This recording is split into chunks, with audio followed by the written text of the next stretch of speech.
Buongiorno, le principali notizie.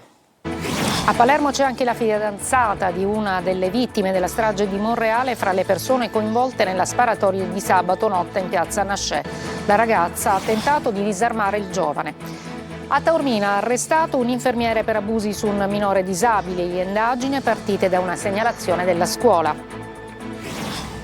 Caltanissetta, una ragazza aggredita in pieno centro e riesce a sfuggire alla tentata violenza sessuale e chiede aiuto ai carabinieri, un arresto. La Guardia di Finanza sequestra pericolosi fuochi illegali maltenuti, le operazioni a Palermo, Trapani e nel Catanese. Menù di Natale tra vigilia e pranzo, ma quanto costa sedersi a tavola durante queste festività? Le associazioni dei consumatori hanno fatto i conti in tasca agli italiani. Ad Agrigento il progetto di formazione e lavoro dedicato a detenuti tra olio, pane e inclusione sociale. Calcio, il Catania si gode la pausa natalizia da campione d'inverno, intanto la dirigenza rossaazzurra pensa già al calciomercato invernale, obiettivo primario rinforzare il centrocampo.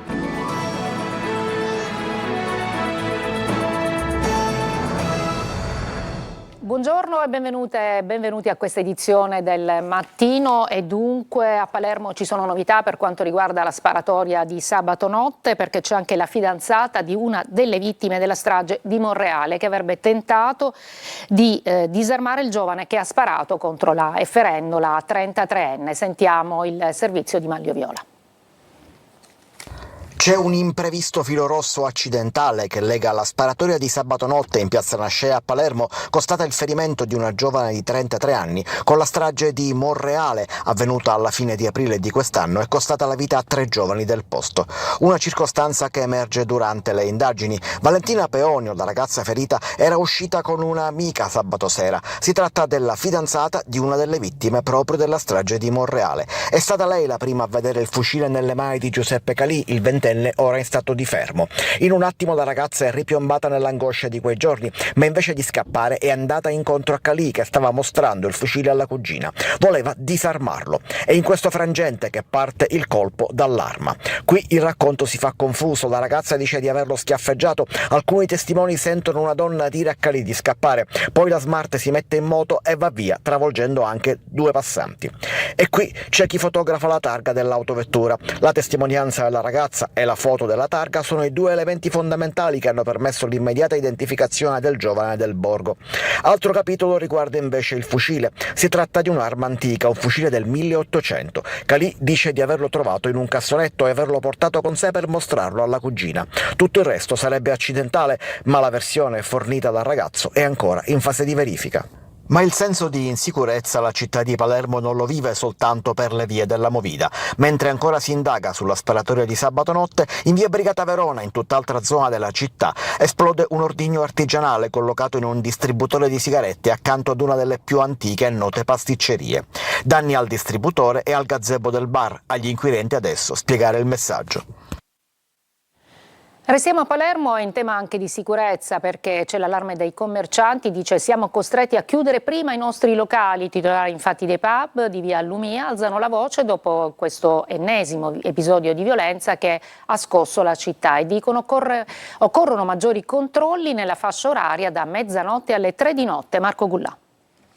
Cittadini che non escono dopo una certa ora, locali che iniziano a chiudere prima, lamentele e paura. Siamo nel comprensorio di via La Lumia, ancora una volta finita nelle pagine della cronaca per episodi di violenza. Un danno anche per i titolari di pub costretti ad anticipare la chiusura proprio per evitare che all'interno dei propri esercizi possano avvenire risse o altro. Come commercianti di via La Lumia ci siamo riuniti più volte per discutere questo, che è un grande problema per noi. Infatti solitamente chiudiamo il locale durante la settimana all'1, il fine settimana alle 2, quindi ci priviamo di poter andare anche magari di settimana di tenere il locale un poco più aperto qualche ora in più, onde evitare di trovarsi poi fra i clienti delle persone poco raccomandabili. I controlli, dicono i titolari di ristoranti e pub, ci sono, ma solo fino a mezzanotte. La polizia deve essere presente dalla mezzanotte alle 3 di notte e non dalle 8 alla mezzanotte, dove praticamente trovi solamente persone che stanno cenando e sicuramente è un altro tipo di utenza. Meno incassi, meno gente, più paura, più preoccupazione. Serve una task force più efficace. Che questi ragazzi purtroppo famiglie non ne hanno e quindi loro corrono dove c'è pericolo, al contrario. La differenza è che una persona invece di 40 anni o 50 anni se la pone una domanda e dice: ma se io devo uscire la sera mi devo andare a bere una cosa, ma a questo punto perché devo andare in via Silo della Lumia, dove può partire un colpo di pistola involontario o dove si litigano e parte un bicchiere e mi prende nella testa? Un uomo di 41 anni, originario del Kosovo ma residente da tempo a Palermo, è stato arrestato dai carabinieri per detenzione di armi clandestine. L'operazione è scaturita in seguito ad alcuni movimenti sospetti vicino all'abitazione dell'indagato. Trovati e sequestrati una pistola semiautomatica con matricola a brasa, un revolver e munizioni di vario calibro. Adesso a Taormina, dove un infermiere è stato arrestato per abusi sessuali su un 14enne disabile. Le indagini partite da una segnalazione scolastica. Francesco Triolo. Avrebbe abusato di un 14enne dalle ridotte capacità nei momenti in cui lo aveva in affido per accudirlo. È l'accusa contestata ad un infermiere di 63 anni, originario di Partinico in provincia di Palermo, che è stato arrestato dagli agenti del commissariato di Taormina per violenza sessuale aggravata. Nei confronti dell'indagato la polizia ha eseguito un'ordinanza di custodia cautelare in carcere emessa dal GIP di Messina su richiesta della procura. Le indagini avviate dopo una segnalazione delle autorità scolastiche condotte dai poliziotti del commissariato di Taormina si sono avvalse anche di intercettazioni telefoniche ed ambientali. Secondo la procura di Messina, che ha coordinato le indagini, l'attività investigativa svolta ha consentito di raccogliere gravi indizi di reato nei confronti del 63enne, che avrebbe abusato del minorenne in auto e in un garage, approfittando dei momenti in cui il minorenne gli veniva affidato e delle ridotte capacità dello stesso.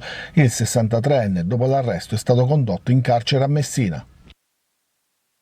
Adesso ci spostiamo a Caltanissetta, dove una ragazza è stata aggredita, pensate, in pieno centro, però riesce a fuggire alla tentata violenza sessuale e chiedere aiuto ai carabinieri, così è scattato l'arresto per l'aggressore. Sentiamo Rita Cinardi.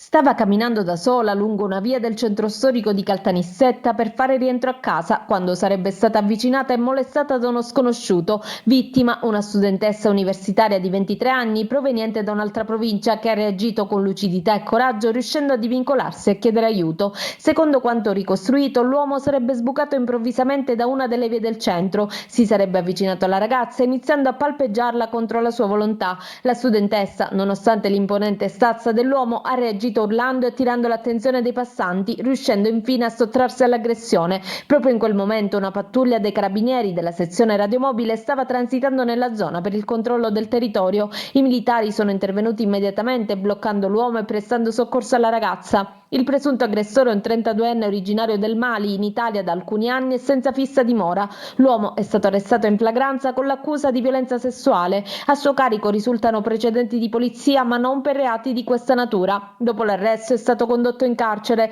Il giudice per le indagini preliminari ha poi convalidato il provvedimento, disponendo la scarcerazione con il divieto di dimora nel comune di Caltanissetta. Adesso a Catania il questore Bellassai traccia il consueto bilancio dell'attività delle forze di polizia, costantemente impegnate per non sottovalutare alcun allarme. Desiree Ferrito. 1256 perquisizioni, 956.714 grammi di stupefacenti sequestrati e 254 armi. 8 milioni di euro confiscati. È un bilancio in crescita quello presentato nell'incontro di oggi con la stampa del questore di Catania Bellassai.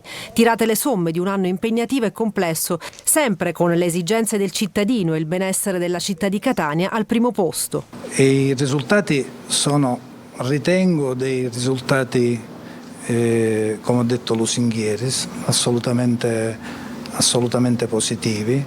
Un presidio sul territorio costante che mira a rendere la città, spesso in quest'ultimo anno segnata da violenze e fatti di sangue, più sicura. Nessun singolo grido d'allarme, ha ribadito Bellassai, è stato mai fatto cadere nel dimenticatoio. L'obiettivo è instaurare un rapporto di fiducia con i cittadini. La fiducia e la collaborazione attraverso la fiducia dei cittadini e conquistare la fiducia dei cittadini non può prescindere dal prendere in seria considerazione tutte le loro istanze. Oltre 400 gli ammonimenti a tutela delle donne, nessun femminicidio nella città di Catania in quest'ultimo anno. La polizia ha monitorato costantemente le situazioni di pericolo in tutta la provincia etnea. E poi il problema dello spaccio di stupefacenti, tantissimi quartieri interessati. Vogliamo essere martellanti, ha detto Bellassai. L'estensione del fenomeno impone una riflessione amara sul consumo. E poi ultimo, ma non per ultimo, la presenza della polizia nelle scuole. Una polizia moderna, che sa bene che la legalità non passa solo dal contrasto, ma anche dall'educazione e dalla cultura, da trasmettere quotidianamente agli studenti. I finanzieri di Catania hanno arrestato nell'aeroporto a Fontanarossa un passeggero proveniente da Londra trovato in possesso di 280 dosi che avrebbero fruttato 15.000 euro. Nel corso dei controlli doganali sugli utenti dei voli in arrivo dai paesi extra Schengen, il cane Nanda ha puntato nella direzione del passeggero segnalando la presenza appunto di droga. E parliamo anche della guerra ai botti illegali, retate della Guardia di Finanza in negozi che proponevano la vendita di fuochi pericolosi e maltenuti. Operazioni a Palermo, Trapani e nel catanese. Orazio Longo. Luci decorative, accessori per gli alberi di Natale, palle e stelle filanti, capelli d'angelo, elfi e giochi vari. Tutto esposto alla vendita ma con informazioni incomplete e fuorvianti in merito all'origine dei prodotti. Insomma, dei falsi made in Italy secondo gli uomini della Guardia di Finanza del Comando Provinciale di Palermo, che a Carini in un'operazione prenatalizia hanno sequestrato 1 milione di addobbi natalizi già posizionati, come si vede dalle immagini, negli scaffali e 44.000 artifici pirotecnici illegali per un totale di 8 quintali e una massa esplodente di 176 kg. Tra il materiale sottoposto a sequestro vi erano i classici fuochi d'artificio, ma anche ordigni che simulano per forma ed effetti candelotti di dinamite, capaci di produrre fortissime detonazioni estremamente pericolose. Ma la guerra ai botti illegali si estende di fatto a tutte le province siciliane. A Trapani i Baschi Verdi hanno sequestrato 170 kg di fuochi pirotecnici custoditi in uno scenario ad alto rischio, tenuti a terra nelle vicinanze di confezioni di alcol etilico sotto pesanti scatoloni che ne deformavano la confezione. Alcuni fuochi erano addirittura esposti accanto a una piastra da cucina recentemente utilizzata. Il responsabile è stato deferito per il reato di fabbricazione o commercio abusivo di materiale esplodente. In provincia di Catania, a Mascaluci e Paternò, le Fiamme Gialle hanno sequestrato circa 200 kg di materiale pirotecnico, circa 60.000 articoli detenuti per la vendita in locali non idonei in assenza delle necessarie autorizzazioni, denunciati i titolari degli esercizi commerciali. Una breve pausa, poi vedremo quanto ci costeranno i pranzi e i cenoni di queste feste.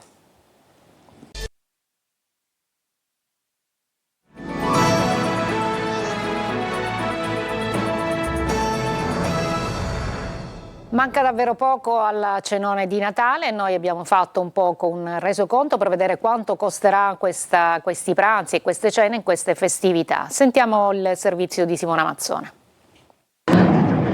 Signori, è aperto il buffet! Ogni Natale che si rispetti non può definirsi tale senza un pranzo o un cenone che non sia all'altezza. Ma quanto ci costa? Il budget è più o meno quello dello scorso anno, ma a causa dei rincari, in questo 2025, ogni famiglia ridurrà di una portata il menù della vigilia, del giorno di Natale o del cenone di Capodanno. Parola dell'Osservatorio Nazionale Federconsumatori, secondo cui la maggior parte degli italiani trascorrerà la cena del 24 a casa propria o in quella di parenti e amici. Solo il 30% prenoterà pranzo di Natale o di Capodanno al ristorante.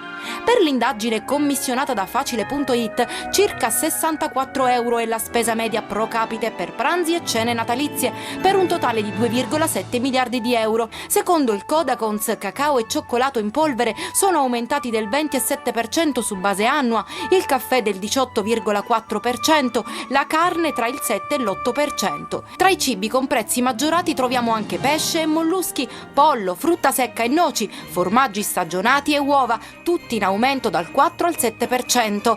Pranzi e cene in compagnia, basta non abbuffarsi. Voglio morire, mi voglio ammazzare, voglio morire mangiando.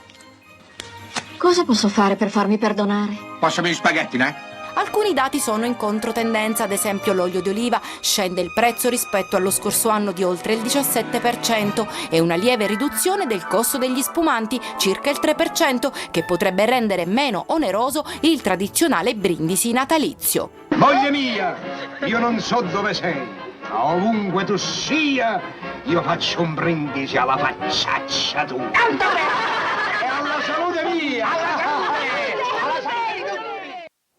Dal carcere alla Valle dei Templi, un filo d'olio che diventa futuro ad Agrigento, si chiude il progetto di formazione lavoro dedicato ai detenuti tra olio, pane e inclusione sociale. Davide Sardo.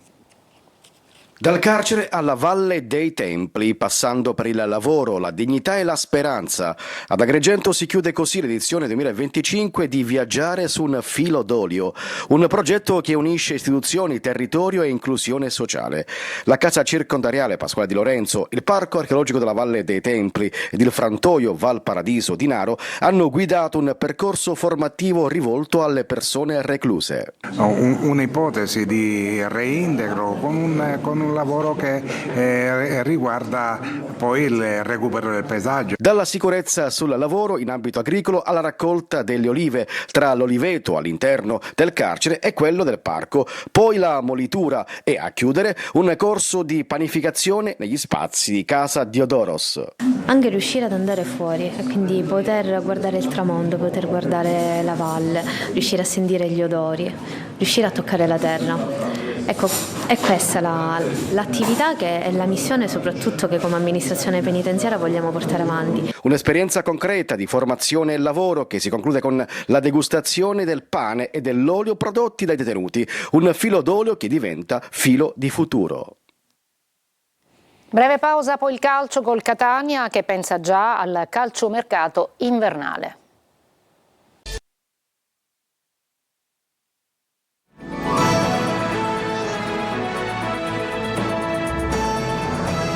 Eccoci al calcio, dopo la fine del girone d'andata e col primo posto la dirigenza del Catania pensa al calciomercato invernale, obiettivo primario rinforzare il centrocampo. Francesco Triolo. Concluso il girone d'andata, la pausa natalizia è l'ideale per iniziare a concretizzare i primi movimenti di mercato. Il Catania deve operare in entrata soprattutto a centrocampo e sono 4 i nomi per la mediana. La priorità è cercare un centrocampista al posto dell'infortunata Aloi e, come spiegato da Alessandro Vagliasindi a Corner, il Catania segue 4 piste. In pole position c'è Emmanuel Ghiabua, mediano 24enne in forza all'Avellino, ma il cui cartellino è di proprietà dell'Atalanta. Le alternative valutate sono il 28enne Andrea Vallocchia della Ternana, già seguito la scorsa estate, il 29enne Luca Palmiero dell'Avellino e il 28enne Giuseppe Carriero del Trapani ed ex rossazzurro. La dirigenza è al lavoro per effettuare un rinforzo per reparto nel mercato di gennaio. In avanti l'obiettivo noto è Giovanni Bruzzaniti, l'incontro programmato c'è stato ma senza esiti risolutivi. Il contatto tra i dirigenti di Catania e Pineto ha comunque avvicinato le parti. La società rossazzurra ha formalizzato la sua offerta poi per il trequartista calabrese, il cui cartellino è valutato circa 500.000 euro, proponendo 3 anni e mezzo di contratto. La trattativa per Bruzzaniti, non convocato in occasione di Pineto Gubbi ufficialmente per un problema muscolare, è a buon punto. Per la difesa invece il club rossazzurro continua a seguire Mirko Miceli del Monopoli, 34 anni. Le richieste della società biancoverde al momento però sono ritenute troppo elevate. È tutto per questa edizione, la prossima alle 14. Grazie per l'ascolto, buona giornata e auguri di buon Natale dalla redazione di Telecolor.